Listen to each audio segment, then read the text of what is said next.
मन फिर से नई जीव दशा भोगने के अवसर ढूंढते रहती है। अमीबा जैसे सूक्ष्म जीव पसीना गोबर की नमी में भी बहुत सारी सूक्ष्म कोशिकाएं अपने आप ही स्वेदज देह बनाते हैं। अंडे में जीव नहीं रहता, लेकिन जीव उत्पन्न करने का पूरा रसायन अंदर भरा रहता है। जीवित शरीर से कई अंडे पैदा होते हैं और शरीर से बाहर फेंके जाते हैं। जब सही माहौल मिलता है तो उस अंडे से एक नई देहात्मा जन्म लेती है। ये योनि प्रकार अपने जैसे प्रजातियों को उत्पादित करती है। अंडे में जो भ्रूण रसायन भरा होता है उससे ही स्थूल देह बनता है। ये उद्बीज खदान में पैदा होने वाले जीव शुष्क बीज जमीन उखाड़कर अंकुरित होकर पैदा होते हैं। उस खदान की शारीरिक स्थिति पूरी तरह से भयमुक्त होती है। उस योनि में मृत्यु का भय नहीं होता। कुछ स्थावर निर्जीव धातु पत्थर संयोग वस्तु पदार्थ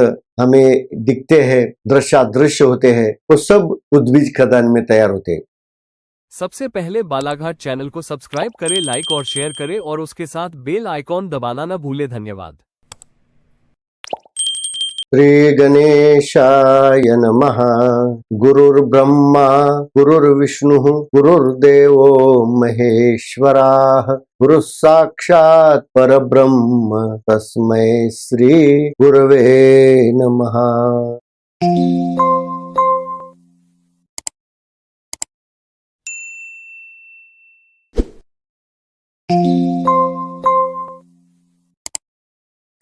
देह संवर्धन और विज्ञान इस विषय में इस 7वें भाग में हम जो कारणांग तेज और वायु का परत पहनकर सूक्ष्म लिंग देह बना और वो वायु रूप अणु के रूप में इस सृष्टि में तैयार हुआ और वायु रूप होकर इस वायुमंडल में वो भटकते रहता है। उस सूक्ष्मांग लिंग देह पर कैसे स्थूलांग तैयार होता है वो हमने पिछले 6ठे भाग में देखा है। लेकिन ये स्थूलांग एक कोशिक रहता है और इस एक कोशिक जीवात्मा से या प्राणमय कोश अन्नमय कोश परिधान करके इस सृष्टि में देहधारी अवस्था में यानी कि स्थूल देहधारी होकर इस सृष्टि में कुछ आयुष्य मर्यादा जीवन जीता है। लेकिन उसके संगठन होने के सृष्टि में 4 प्रकार है। उसे खदान कहते हैं, माइनिंग ऑफ द क्रिएचर। उस खदान की सृष्टि यहाँ कैसे संगठित होती है वो हम देख लेंगे। ब्रह्मांड में विकसित होने वाली ये जीवित दुनिया भी 2 प्रकार की होती है। एक निर्जीव स्थिति में अपना आयु काल बिताती है और दूसरी सजीव स्थिति में सचेत होकर अल्प काल का जीवन भोगती है। यहाँ प्रकृति में सारे भौतिक पदार्थ अष्टधा अपरा प्रकृति से बनते हैं, लेकिन सब में जो गुणोत्तर है उसका प्रमाण व्यस्त होता है। केवल परा प्रकृति ही एक ऐसी प्रकृति है उसमें 8 भाग समान प्रमाण में एकत्रित आते हैं और पहला अमीबाज यानी कि एकल कोशिका का जीव दशा यहाँ संवेदन खदान में प्राण और अन्नमय कोश पहनकर उत्पन्न होती है। प्रकृति के 8 भाग है प्रमुख पंचतत्व यानी कि आकाश तेज वायु जल और भूतत्व। उसके साथ सूक्ष्म जो है मन बुद्धि अहम, ये सचेतना के स्तर तीनों गुण यहाँ अलग अलग प्रमाण से संगठित होते हैं। लेकिन ये 8 भाग का प्रमाण समान होता है तब वहाँ ये सचेत स्थिति जीवंत लगती है। इसके बारे में भी संत ज्ञानेश्वर महाराज ने ज्ञानेश्वरी ग्रंथ में जो रचना की है, आप तेज गगन मही मारुत मन बुद्धि अहंकार है भिन्न 8 भाग या 8 चीजें साम्या अवस्था ते माझी परम प्रकृति पार्था ये नाम व्यवस्था जीव ऐसी।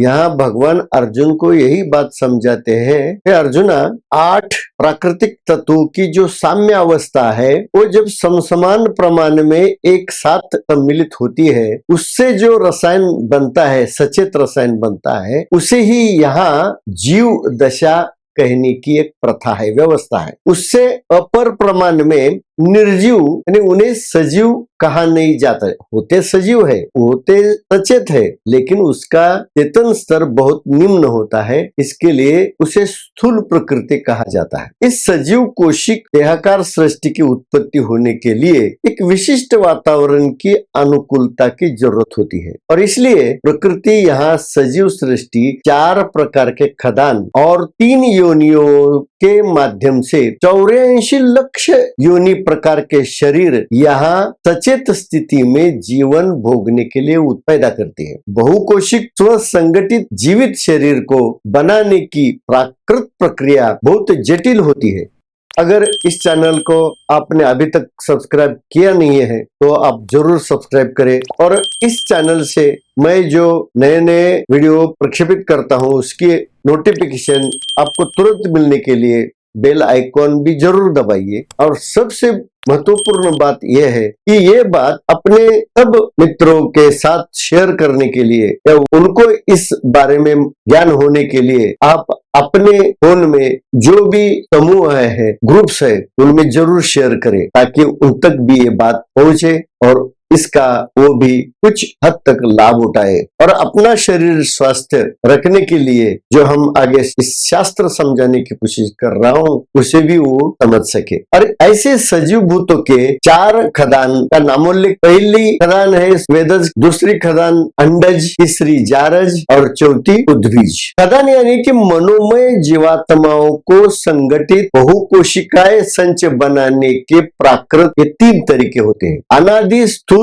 लिंग जीवात्मा सृष्टि में जब जल का प्राणमय कोश परिधान करके स्वेदज खदान से अपने आप तैयार होता है। अनुकूल वातावरण मिलते ही पंच महाभूतों के सहयोग से त्रिकोश युक्त वायु रूप मनोमय सूक्ष्मलिंगी जीवात्मा आप तत्व जलाधार से एक कोशिका के असंख्य जीव यहाँ तैयार करता है। इस सूक्ष्म देहधारी प्राणमय कोश में रहने वाले मनात्मा को स्थूल दृष्टि से सजीव माना जाता है। आप तत्व की उपलब्धि बिना प्राणमय कोश बनता नहीं है और टिकता भी नहीं। प्राणमय कोश का उद्भव केवल स्वेदज खदान में संभव होता है। सृष्टि में जीव दशा तभी जन्म लेती है जब प्रकृति के 8 अंग पंच महाभूत और मन बुद्धि अहम आत्मा हम समान हिस्सेदारी के एक साथ सहयोगी बनकर काम करने के लिए सहमत होते हैं, तब ये जीव दशा इस वातावरण में तैयार होती है।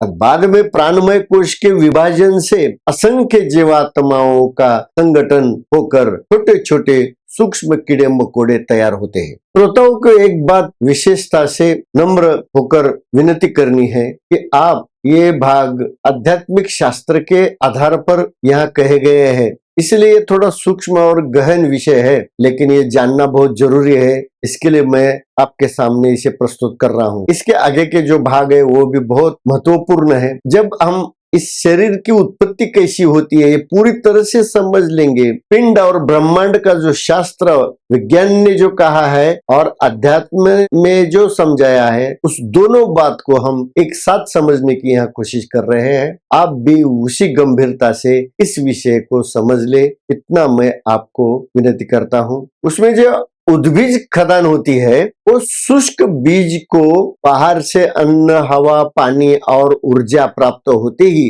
अनुकूल परिस्थिति में इस मनोमय जीवात्मा का संगठन अंकुरित होकर पेड़ पौधों के रूप में जन्म लेता है। इसका भी सचेत जो स्तर है वो थोड़ा कम रहता है, लेकिन कुछ न कुछ तो सचेतता उसमें होती है और वो सजीवता वहां प्रकट होती है। विज्ञान में आजकल सिद्ध ही किया है कि पेड़ पौधों में भी जीव दशा होती है। और अंडज खदान में जीवात्मा का बहुकोशिक संगठन शरीर के बाहर संरक्षित अंडे में होता है। ये प्राकृतिक आश्चर्य है कि अंडे में बाहर से कुछ जा नहीं सकता, ना ही अंडे के बाहर कुछ निकलता है, फिर भी अंडे में लाखों कोशिकाओं का संगठन से एक पूरा शरीर तैयार होता है। यह अजबोगरीब घटना होती है और पूरा स्वस्थ देह अंडे के अंदर से खुद बाहर निकल कर आता है। और जारज खदान में अरबों खरबों कोशिका का संगठन प्राणी के शरीर में जो गर्भाशय में होता है। बहु कोशिका के संगठित देह प्रकृति में जन्म लेते हैं और नया देहधारी जीवात्मा का सांघिक जीवन तैयार होता है। शरीर संच बनने के ये 4 खदान, उनका अगर भेद देखा जाए तो उनका भेद भय की स्थिति के कारण होता है। पहला उद्बीज खदान का जो संगठन होता है वो पूरा भय मुक्त होता है। उसमें जो भी कोशिकाएं जन्म लेती है वो भय मुक्त होती है, उन्हें मृत्यु का भय नहीं रहता और कोई उनके ऊपर तनाव नहीं रहता। वो थोड़ा सा संवेदनशीलता दिखाती है, लेकिन तान तनाव या भय उनके जीवन में कभी भी अपना प्रकोप या प्रभाव दिखाता नहीं है। इसलिए उनका जन्म जल के साथ ही होता है और उनका मरण जल के अभाव से होता है, यानी कि ड्राइफिकेशन। अन्य तीनों खदान में उपजने वाले देहात्मा की जो भ्रूण अवस्था है वो गर्भ में ही भयभीत रहती है। जन्म से ही जीवात्मा मृत्यु के साये में पलता और डर डर के जीवन जीता है। सृष्टि में कोई भी जन्म लेने वाले जीव पहले स्वेदज खदान में एक कोशिक अमीबा जैसी जीव दशा प्राप्त करते हैं। यही बात संत ज्ञानदेव अपने लफ्जों में कहते हैं कि आदि तव स्वेदज जारज उद्बीज अंडज हे बुढ़ोनी महाभूज उठती चारे पै मनीज स्वेदज उद्बीज जारज उमटती सहज अवेव हे। ऐसे अपने ज्ञानेश्वरी ग्रंथ में ये रचनाएं लिखी है। पहले स्वेदज जीवात्मा पानी के साथ मिलकर प्राणमय कोश बनाकर सूर्य योनि में जन्म लेता है। फिर यही स्वेदज प्राणमय कोश प्राकृत पोषक तत्व मिलेगा और पोषक वातावरण की उपलब्धता के आधार पर उद्बीज, अंडज यानी मनीज और जारज, इन 3 खदान प्रकार में बहुकोशिक शरीर का संगठन होके शरीराकार का सांघिक विस्तार होता है। अर्थात पंचमहाभूते ये एक दूसरे के दुश्मनवत सैराट व्यवहार करने वाले और महाभयंकर उत्पाती महाभूत होते हैं, लेकिन शरीर के अंदर वो एक साथ सहयोग में रहने को बाध्य करने वाली ये प्रकृति 4 खदान में जो जीव दशा को जन्म देती है और देह दशा को उत्पन्न करती है। लेकिन ये सभी घटनाएं प्रकृति अपने आप स्वयं सूत्र से करती रहती है। उसी बात को संत ज्ञानेश्वर कहते हैं कि चतुर्विध ठसा उमटो लागे आ पैसा मोला तरी सरिसा परिथरची अनान। वो कहते हैं कि चारों खदान के माध्यम से कई प्रकार के जीवों को स्वचालित विकसित किया गया है और प्रकृति उनके स्वाभाविक रूप से उन्हें पालती है। और यहाँ खदान के 4 खदानों के साथ सूक्ष्म लिंग शरीर के नवनिर्माण स्थूल देह में जीवात्मा देहधारी होकर खुद अपने निर्धारित आयु का उपभोग करता है। सभी देह नगरी में निवास करने वाला सूक्ष्मांगी मनात्मा एक समान ही होता है, लेकिन परिस्थिति जन्य अलग अलग स्तर पर अपनी क्रियाशीलता की कुशलता का अनुसरण करता है। लेकिन इसी सूत्र से वो ये सूक्ष्म लिंग देह यहाँ स्थूल देह के अनेकों जीवन भोगने के लिए बाध्य होता है। प्राणियों का जन्म यानी बहुकोशिकीय संगठन से शरीर निर्माण प्रक्रिया प्रकृति में स्वयं होती है।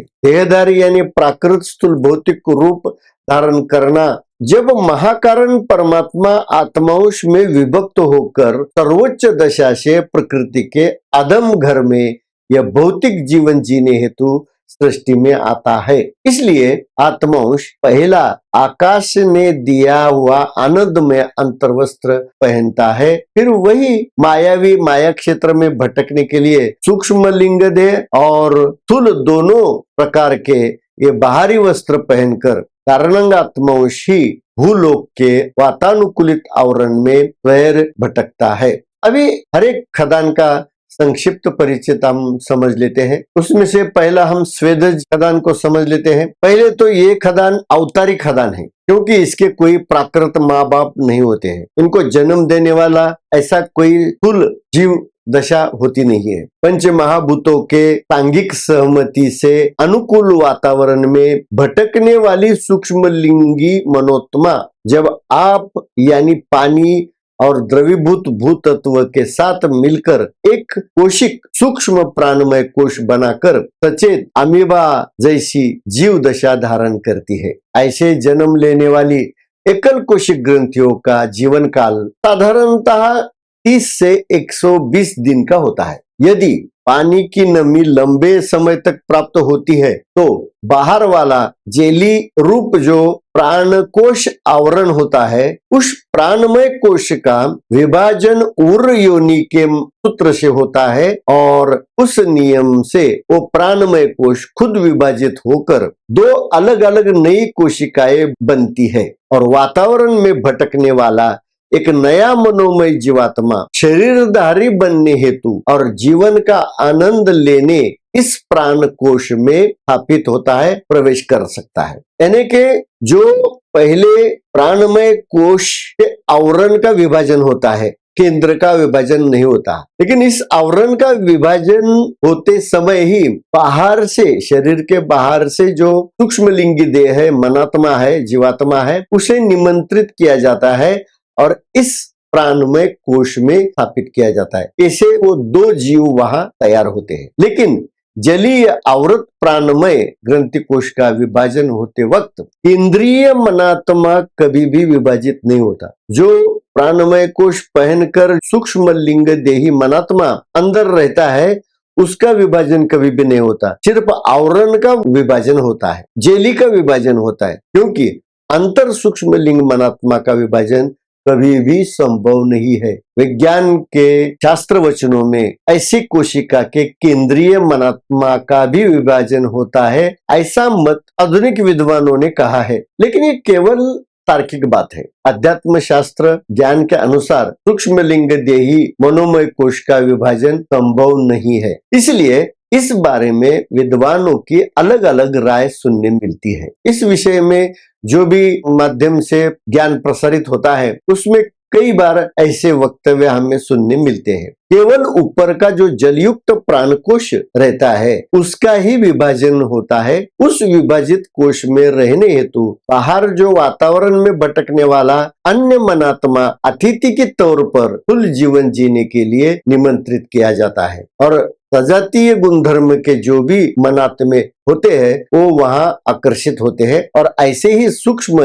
एक कोशिका के ग्रंथि के माध्यम से एक प्राण कोश के दो जीवात्मा के जन्म और मृत्यु का चक्र यानी कि पुनर्जन्म के सूत्र से चलते रहता है। प्राणमय कोश युक्त प्राणात्मा का जीवन चक्र पानी, जल, आप तत्व की उपलब्धि पर निर्भर है। जहाँ पानी का गीलापन सूख जाता है वहां प्राणात्मा ये प्राणकोश तोड़कर मनात्मा वातावरण में बाहर निकल जाती है और मन फिर से नई जीव दशा भोगने के अवसर ढूंढते रहती है। अमीबा जैसे सूक्ष्म जीव पसीना, गोबर की नमी में भी बहुत सारी सूक्ष्म कोशिकाएं अपने आप ही स्वेदज देह बनाते हैं। पानी की नमी से कवच जो आवृत होता है, जल में एक कोशिका वाले स्वेदज जीव बनते हैं और कई संसर्गजन्य जंतु कोशिका तो हवा में स्थित नमी से भी जन्म लेते हैं। उदाहरण के तौर पर देखा जाए तो दूध से जब दही होता है तो भी ऐसी ही स्वेदज प्रकार की एकल ग्रंथि में असंख्य जीव की उत्पत्ति होती है। यानी कि दही यानी बैक्टीरियल फॉर्मेशन होता है। स्वेदज खदान के संज्ञा में संत ज्ञानी देव कहते हैं कि कोटी सुनी तमरजे आगळी तोय तेजे उठिता निपजे स्वेद जुगा। यानी कि स्वेदज खदान में फूल शरीर बनाते वक्त आद्य दो भूतत्व एक साथ आते हैं। भूतत्व के साथ आप तत्व और तेज तत्व का प्रभाव दोनों मिलकर एक सूक्ष्म देही मनात्मा जीव ग्रंथि से स्थूल प्राकृत कोशिका तैयार करने हेतु एक अद्भुत घटना घटती है और सूक्ष्म प्राण कोशिका तैयार करके प्रकृति सजीव कोशिका को इस दुनिया में अभिव्यक्त करती है। स्वेदज खदान में जीव अवतरित होता है, इसे पंच महाभूतों का अवतरण कहते हैं। वो एक साथ वहां उस परिस्थिति में एक जीव की प्राणमय कोशिका में उद्भव होता है, यानी अनुकूल परिस्थिति के उपलब्धि से जीव अपने आप पैदा होता है। इसलिए यहाँ उसको सूर्य योनि कहा जाता है। हम अगला योनि का भाग में हम जान लेंगे। दूसरा जो अंडज खदान है, अंडा तो दूसरे जीव के पेट में से बाहर निकलता है, वहां गर्भ नहीं होता, लेकिन अंडा बाहर आने के लिए उस जीव में सुविधा होती है। लेकिन उस अंडे में जीव नहीं रहता, लेकिन जीव उत्पन्न करने का पूरा रसायन उसके अंदर भरा रहता है। लेकिन शरीर के बाहर आने के बाद उसको प्रमाणित तेज तत्व यानी कि ऊब यानी कि थोड़ी सी उष्मा मिलने के बाद उसके अंदर ही देह का विकास होता है, अंदर ही देह संगठित होता है। उसके लिए संत ज्ञानेश्वर कहते हैं, व्योम वायुवशे वाढले गर्भरसे मनिजूस से अवेवहा। गर्भरस यानी कि वो अंडे के अंदर ही जो रस रहता है ना, वो रसायन रहती है, उस रसायन में व्योम यानी आकाश ध्वनि रहता है, ओमकार ध्वनि, वी ओम यानी कि गगन आकाश, उसे आकाश कहते हैं। और आकाश और वायु ऐसे एकत्र आते हैं और उसको रस रूप, वायु के रस रूप से वहां जो मनीजू यानी कि अंडा तैयार होता है, उस अंडे के अंदर वो सब रस भरा हुआ रहता है। और उस व्योम, वायु और रस, इन तीनों के प्रभाव से अंडे के अंदर बाहर से तेज ऊब मिलने के बाद ही उसके अंदर जीव का संगठन होता है। अंडे में वायु और भूत तत्व का पीला थोक अलग रहता है। अंडे में आप तत्व मौजूद होता है, रस मौजूद होता है, जो एक तैलीय गर्भरस का भ्रूण रसायन है। यह गर्भरस स्थूल देह बनाने की पूरी सामग्री होती है। जो जीवात्मा नए शरीर को बनाता है, मनोमय चेतस जीवात्मा तेज तत्व के उष्मा प्रभाव से सक्रिय होता है। अंडे में 5 आयामी स्थूल शरीर बनाने की पूरी सामग्री भरी होती है, क्योंकि बाहर से बाद में अंदर कुछ नहीं जाता, ना अंदर से बाहर कुछ आता है। लेकिन फिर भी अंडे के अंदर जिस पक्षी या प्राणी के शरीर से वो अंडा आता है, वही उसी प्रकार का जीव उस अंडे में तैयार होता है। पक्षी, कीड़े, कुछ जलीय जानवर, बिना पैर के सर्प योनि के जीव अंडे के खदान से उत्पन्न होते हैं। कुछ जाति के सर्प जारज खदान में भी अपने बच्चों को जन्म देते हैं। तेज प्रभाव से अंडे में बना शरीर पूर्ण विकास के बाद स्वयं बाहर निकलता है, तभी वह प्राकृत माहौल में, वातावरण में जिंदा रह सकता है। इस खदान में जीवित शरीर से कई अंडे पैदा होते हैं और शरीर से बाहर फेंके जाते हैं। जब सही माहौल मिलता है तो उस अंडे से एक नई देहात्मा जन्म लेती दिखाई देती है। ये योनि प्रकार अपने जैसे प्रजातियों को उत्पादित करती है। अंडे में जो भ्रूण रसायन भरा होता है, उससे ही स्थूल देह बनता है। इसलिए यदि अंडे को खाने के लिए तोड़ा जाता है तो भ्रूण गर्भरस मर जाती है, क्योंकि वो खराब हो जाता है। इसलिए तोड़कर खाने वाले को भ्रूण हत्या का पातक लगता है। अभी कुछ लोग अंडे मांसाहारी नहीं ऐसा विवाद करते हैं। उनको एक बात ध्यान में रखनी चाहिए कि बाहर से अंडे के अंदर कुछ नहीं जाता। हालांकि अंडे में भरे रसायन से अंडे की जाति का ही भ्रूण जीव पंख, नाखून, चोंच के साथ अंदर ही अंदर पैदा होता है। बहुत बड़ा आश्चर्य है। अंडे का और गहरा परीक्षण किया जाए तो हम जो अनाज पकाते हैं, बीज पकाते हैं, उन बीजों को, धान्य को अगर हम उबाले हुए पानी में डालते हैं तो वो धान्य आग के उष्मा से पक जाते हैं और नरम हो जाते हैं, सॉफ्ट होते हैं। या ठोस धातु को अगर हम आग में डालते हैं तो वो गर्म होकर, तप्त होकर तरल द्रव रूप हो जाती है। लेकिन अंडे को हम उबलते हैं, गर्म पानी में डाल देते हैं तो वो अंडे के अंदर का जो रसायन है वो ठोस घन रूप बन जाता है। अभी ऐसा क्यों और कैसे होता है, उसका तो जवाब विज्ञान के पास नहीं है। लेकिन अंडे के अंदर का जो रसायन है पानी में कभी भी घुलता नहीं है। इसका मतलब है कि अंडे का रसायन एक सामान्य प्राकृत जड़ घटक के समान नहीं होता। उसकी प्राकृत उत्पत्ति ही अलग कारण से होती है। इसीलिए अंडे के अंदर का रसायन खाने योग्य नहीं होता। इसीलिए अंडे मांसाहारी नहीं है, ऐसा व्यापारी लोग अपने मतलबी लाभ के हेतु गलत प्रचार करते हैं। हम ऐसे स्वार्थी लोगों के बहकावे में आकर गलत फहमी के शिकार होते हैं। यानी अंडे में मौजूद केमिकल इंसान की सेहत के लिए उपयोगी नहीं हो सकते। चाहे कुछ भी, कोई भी परीक्षण, निरीक्षण, विश्लेषण, अहवाल सादर करे, अंडे का सेवन मनुष्य जाति के लिए या प्रकृति के पोषण के लिए उपयुक्त नहीं है। प्रकृति ने अंडे नए जीव के उत्पत्ति के लिए बनाए हैं, खाने के लिए नहीं। खाने वाले और बेचने वाले मतलब से समाज में गलत जाहिरात करके, प्रोपोगेंडा करके मुनाफा कमाते हैं। इसलिए ऐसी झूठी बातों का प्रचार प्रसार बहुत किया जाता है। अब जारज खदान के बारे में हम थोड़ा बहुत जान लेते हैं। शरीर के गर्भ में पूरा देह बनता है, संगठन घटता है और शरीर के अंदर ही पूरा स्वस्थ बच्चे तैयार होकर स्वस्थ दशा में वो शरीर के बाहर निकलते हैं और जन्म लेते हैं। उसके बारे में संत ज्ञानेश्वर कहते हैं, पाचा पाचा ही विरजी होती मन बुद्ध्यादि साजी ही हेतु जारजी ऐसे जान।